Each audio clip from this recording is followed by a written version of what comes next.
Warren Buffett is considered by most in investment circles to be the greatest of all time. So why is it that he's now holding more cash than ever before? Should we be concerned about this or paying any attention or just ignoring it? In today's video, we'll take a look at from traders and investors' perspective as we hit critical levels. Whether it's the 6,000 call wall on the S&P, the big major resistance on the US 2000 post-election, or Bitcoin getting close to 90. We knew all of these were going to be hot markets. But have they run their course for now? Are we about to see a slowdown? Well, in today's video, of course, we'll discuss all of that together as we cover stocks, commodities, and cryptos through to the end of 2024, what Goldman Sachs is saying, and of course, our thoughts into early 25. A lot to go through. Join us right now, guys. This will be a great one.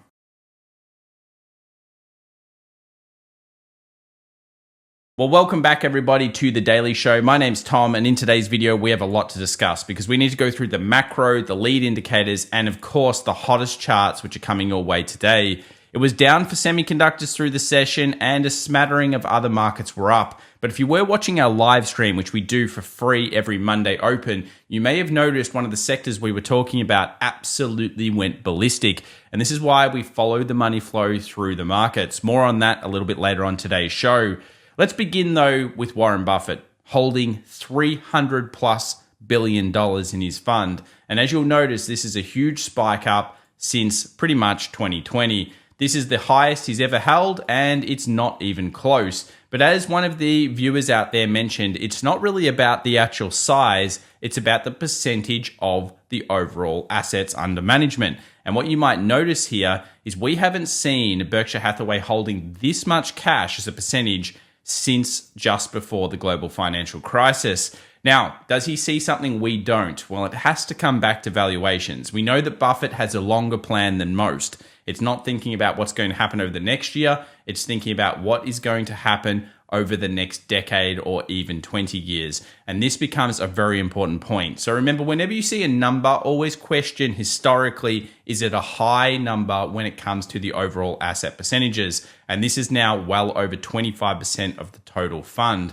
So really, in some ways, Berkshire Hathaway is actually now a partial hedge on the market. You could buy that and be diversified 25+% into cash and bond style assets. It hasn't been like that in a very long time, but why could Buffett be doing this? Well, a lot of it comes down to probably he just doesn't see value in this current market. Maybe it's because he's old and he just realizes that they're going to have to eventually do a switch. And it could be because of what happened, of course, with Charlie Munger, making him see, of course, his own mortality. But in this case, there's a lot going on. Forward 12-month PEs are at historical highs. In fact, the 25-year average is this yellow line over here. We posted over on X, links in the description down below. We are now trading, again, one standard deviation above that line. And this has a lot of people concerned. Now, there are two different ways to look at it. You could apply the Warren Buffett technique and say, well, eventually we'll get back to the mean. You could also say, well, I think there's a lot more to come in markets. And of course, here on the channel, we like to present both sides. I think if you're someone that's looking at a 10-year horizon, even then, you're going to have to say, well, even if the market does fall 50%, if we rise up, let's say another 20 to 30% from this point, is that really that bad? And the answer is probably simply not that bad. And you've got to remember that the SP500 and the NASDAQ have basically given around 2.5 to 3 times their value since the COVID lows of 2020. So generally markets are, of course, inherently bullish. But where do you look at right now? Let's ignore Buffett for a moment. Let's just say, okay, well, he's obviously seeing something that could be coming on the horizon. And we've long said that on the channel that we think 2025, especially the back end to the beginning of 2026, could be one of the most pivotal periods for all of us as traders and investors, especially people that have never gone through a big crash before. And we may need to be paying attention. But where is the market right now? Well, since the Trump victory, of course, we're looking at small caps. Why?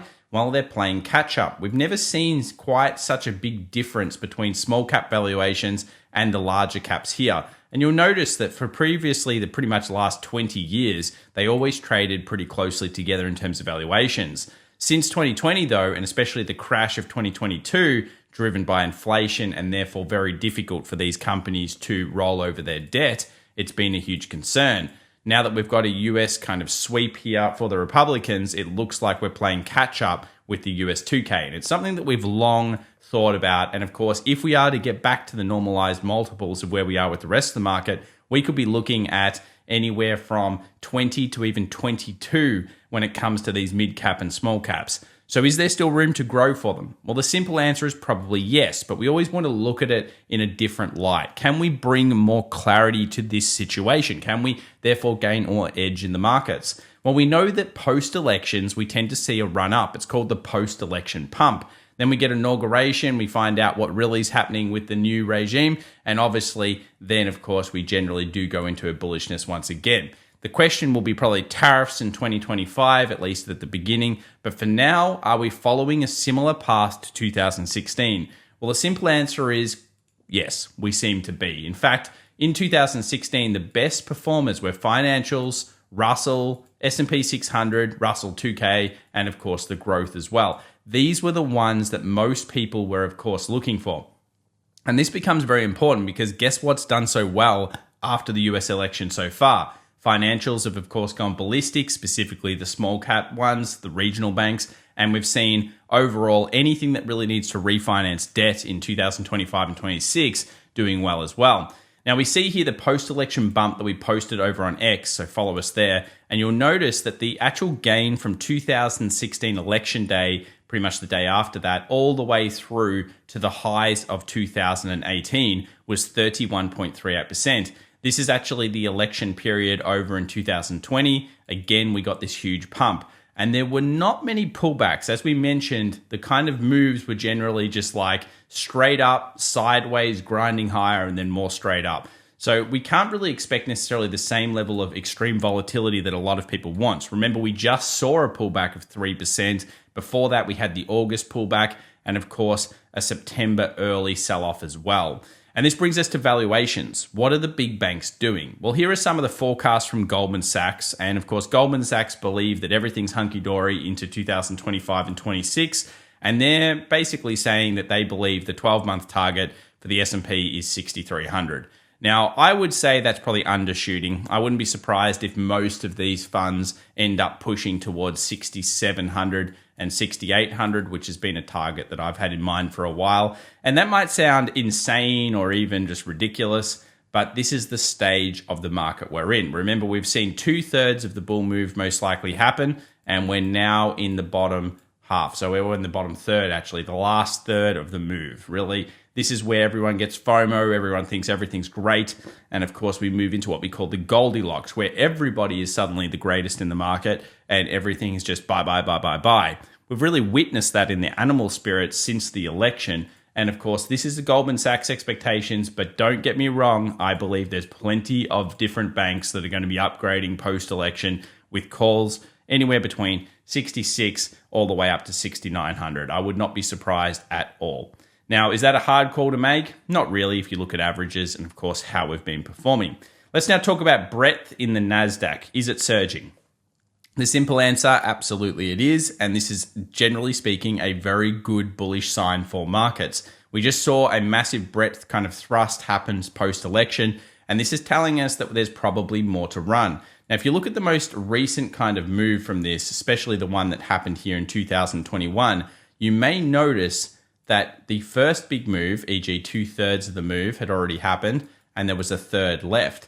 Over here, there was a lot more actually to go in terms of a big move, and over here, we started to see sidewaysing. So again, we got that first initial kind of big rally off the bottoms over here, and then we went up another probably half, maybe even a third. So a lot of the times, you can see here, there's a bit more to go, then we tend to see that pullback. And in this case, it really shows us that this market does have quite strong animal spirits and that we have to expect margin to play a big role into 2025. People are going to get very FOMO, very frothy, and they're going to make big mistakes on taking too much debt on. Now, you'll notice here that when we actually take non-recessionary years and we have positive overall market flow into, of course, the markets before the US election, we tend to see a very interesting outcome. Now, if we go back through history, it actually has a 7.2% average, and we have a 100% read across the board, which means that, Yeah, according to Fundstrat and Tom Lee, we're looking at about 6,300. Now, I've done similar numbers and I kind of found about 6,208, which I posted over on X. And you'll notice that in general, the markets are kind of expecting further percentage gain coming into the end of this year. Yes, everything is alive and well at this stage.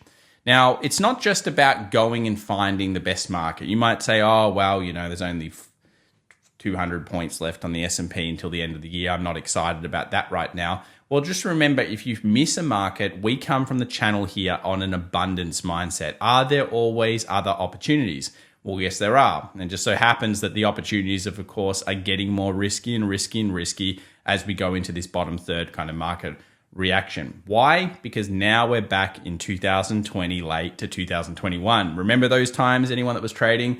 Yes, it's all about companies that make no money and now can probably refinance their debt, or at least may actually be able to do that in 25 and 26. Guess what it is? RK is back. And what this really shows us is that innovation funds or anything to do with these kind of small caps that haven't been doing well for quite some time, which started to break out, by the way, in August and September of this year, are starting to really move heavily. And this is that animal spirits playing out. Now, you may say, but Tom, it's because of Tesla.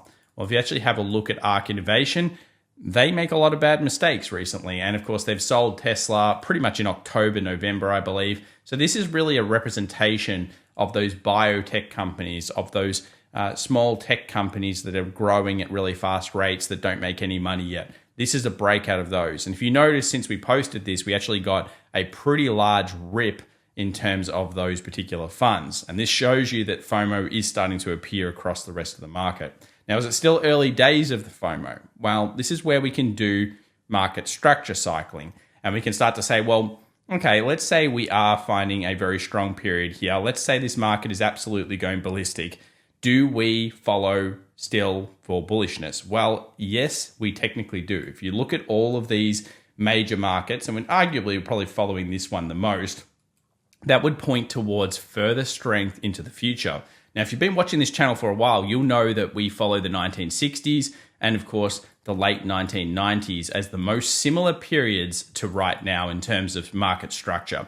And in both of those, we had relatively large pullbacks in what would be equivalent of 2025. In fact, they actually dipped over 10% and then recovered from that period, but it wasn't all so shiny by the end of that year.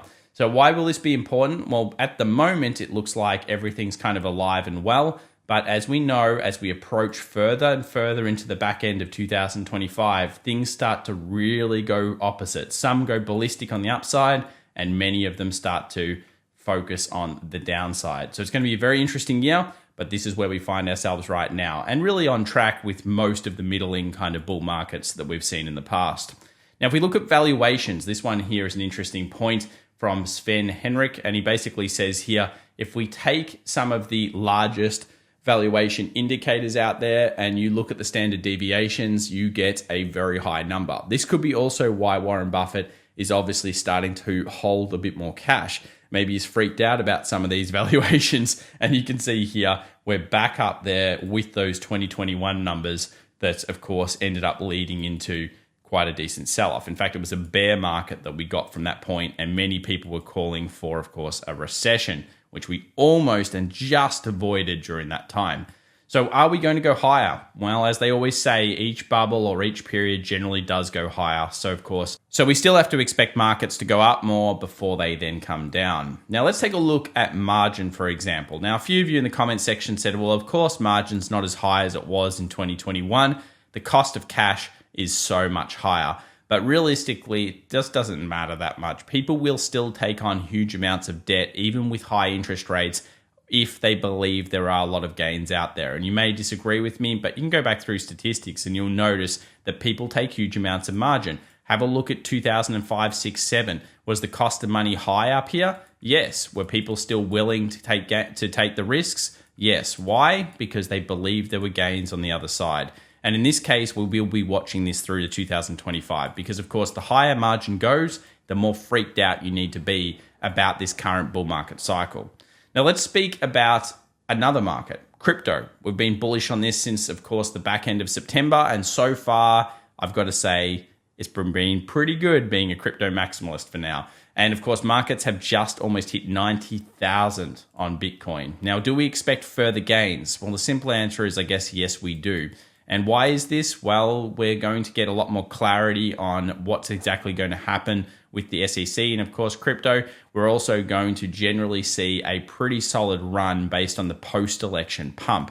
And remember, post-election pumps, regardless of who got in, that's a real deal. It's happened since 2012. They've tended to be quite large. And you just have to remember, do not expect these types of percentage returns off the main coin, that is off Bitcoin. It's the law of diminishing returns as this market gets larger and larger and larger. So if someone says to you, don't worry guys, we're going to get a 2,000% pump, yeah, they don't know what they're talking about. That's absolute crap. They're not going to get 2,000% pump off Bitcoin. That is ridiculous. They're living in la la land. And let's be real, guys, we don't want to live in la la land, because that means we'll be left holding the bags and getting stuffed over when eventually Bitcoin does go into another crash, which it inevitably will. We always know that.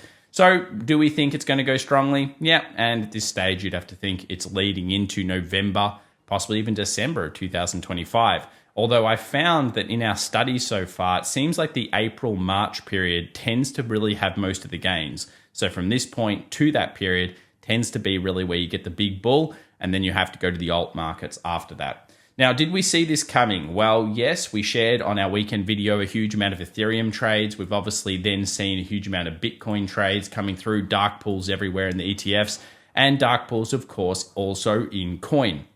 Now, most notably, coin got some huge dark pools back in this area over here, but we just saw a huge transaction over the last 24 hours. And along with the technical analysis we have on the charts, it just makes us say, well, wait a second, should we be paying attention to this? A huge transaction came through right at these next resistance points to coin. And it makes you wonder whether this initial rally has just kind of started to hit some key technical resistances. What do you guys think? In the comments down below, do you think we're going to see a little bit of a pullback or a sideways here?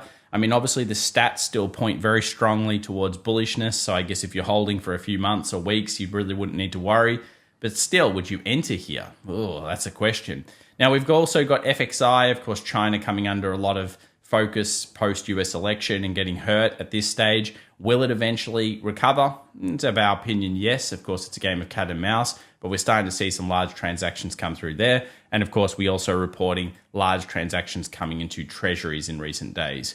Still a lot of big news coming this week. Remember, we do have the beginning of really what is going to be the trifecta of big tech companies in China that are going to be announcing. And do remember, a lot of small caps as well are announcing over the next coming week. So we're still in earnings season. It's not over yet. Last 24 hours, the biggest trade was in KRE, which is regional banks, which did very well, pushing, of course, our Russell 2000 right up to the resistance point. Clean energy doing well, and semis and gold doing very, very poorly through the session. We now take KRE as the best 5-day return, which was always our number one with Bitcoin post-US election, kind of like Trump trade. And then you've got consumer discretionary doing absolutely amazingly as well. So it's expected that the economy, again, is in the Goldilocks. Everything's looking fantastic and everyone's pumping everything up.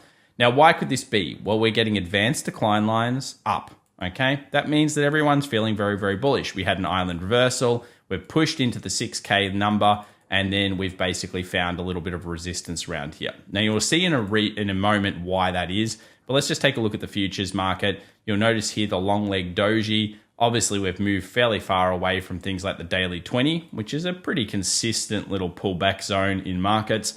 And for now, if you're long holding it, of course, you wouldn't be too worried. But for many, this 6,000 is a big number, because if you think about it, this is the kind of level that you just see across all strikes moving forward as being huge. Now, this is a monster call wall. Take a look at all the calls above 6,000 into pretty much the year end, and you'll notice here that this is all strikes. If we get through this, we'll be going into the massive positive gamma, and it is a huge call wall. So you have to expect the market to at least find some pause around this point. The good news, though, for traders that are going long is that people are trying to still go negative on markets. Have a look at this random put that came through over the last 24 hours, 59.70 here for the 12th of November. And you'll notice there's this massive put and it's just floating there. And then, of course, you've got the 6,000 call wall. So if we get underneath, let's say 59.70, that may need to be hedged and it could cause a little bit of a sell-off. But for now, we seem wedged within this price. And that's probably why we have a long leg doji. Basically, it's just saying, well, we're at resistance. Let's see what happens next. The closer and more we push through 6,000, the more it becomes obvious that we're going to just keep pushing up. Why? Because the calls just go ballistic. Take a look here at the OPEX of this month, the 15th of November. And you'll notice 6,000 and all the way above it, it's just a sea of green stacks. And this creates, of course, a huge squeeze should we be able to close above. So are the animal spirits strong? Yes. Would you want to go against them right now? Personally, I wouldn't. Is 6,000 the best call you could do in terms of trying to go bearish? Yeah, of course, because it's that psychological number and we know it's a huge number. But you've got to be very, very careful out there. Let's move over now to Tesla, which has been incredibly strong. A lot of you guys are looking for the moon on this. Some people are going for 400. Some people are going for others. You'll notice kind of across the board, 340, 350 seems to be a pretty well struck call. And obviously, we're well in positive gamma at this point. Would I go against it? I personally wouldn't, because of course, Elon is one of the biggest winners of the US election, not even arguably at this stage. Nvidia, let's have a look here. 150 still managing too much as a call wall. So 148, 150, we mentioned this several times. And because we haven't closed above that level, we're still basically just sitting in a sideways down kind of pullback at this stage. So Nvidia a little bit more boring on the charts until it breaks through that 150. Speaking of charts, let's jump into them. Let's have a look at high yield junk bonds. Should we be concerned about this market? No. If it pulls back, will this be a buying opportunity? You'd have to think yes. And what I mean by buying opportunity is at this stage, the overall bonds market looks pretty good, which is leading into, of course, us thinking, well, wait a second, we think that there could also be a lot of strength in the S&P and the Russell. So that's really what we're using it for. XLY, XLP, the American consumer, breaking out big time, mostly thanks to Tesla and some of the others. But still, again, the American consumer looks like it's pretty healthy at this stage. The US 10-year, if you have a look here at the downward trend line, big rejection off this level, which of course is the most important zone for the treasuries. And that's why you'll want to be watching the treasuries. We're still looking for large transactions and we'll post as we see more accumulation potentially forming on this chart to give us a flow move, because of course a lot of people out there are looking at treasuries. What about copper? Well, it's not so good. So you can see here copper has fallen very aggressively. Last 24 hours I was looking for some strength to come through here, and I had a market high at 435 looking for a buy. Unfortunately, that didn't happen. So there was absolutely no move to the upside.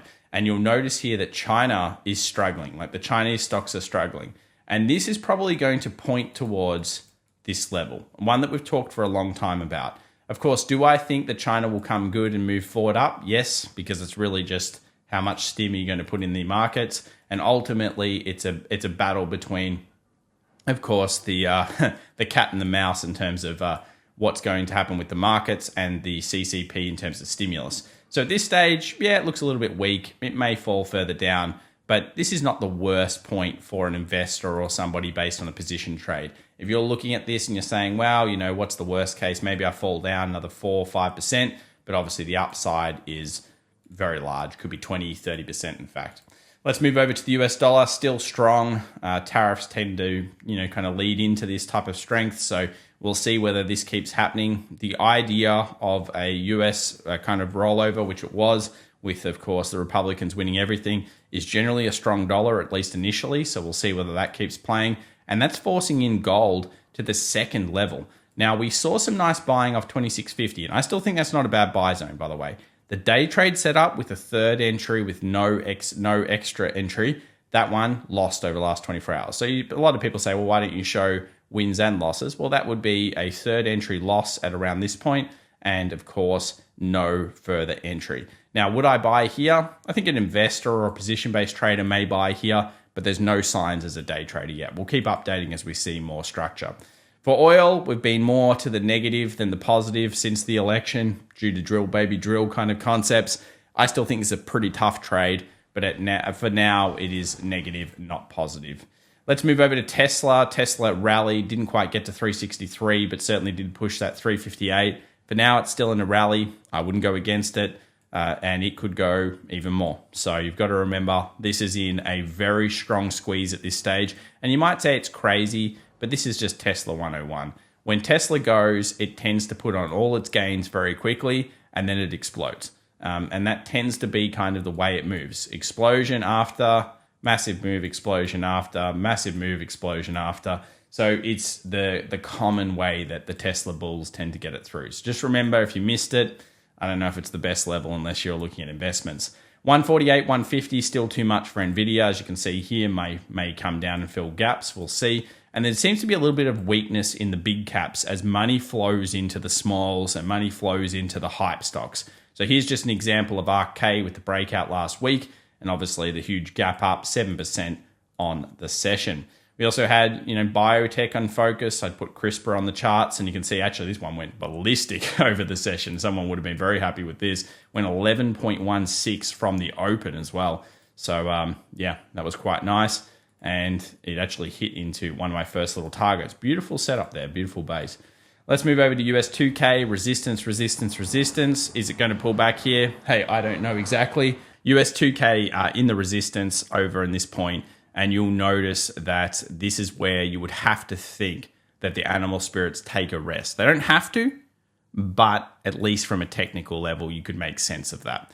NASDAQ, middle of nowhere. Of course, it's in uncharted territory and still looks relatively strong, just having a little bit of a breather over the last couple of days.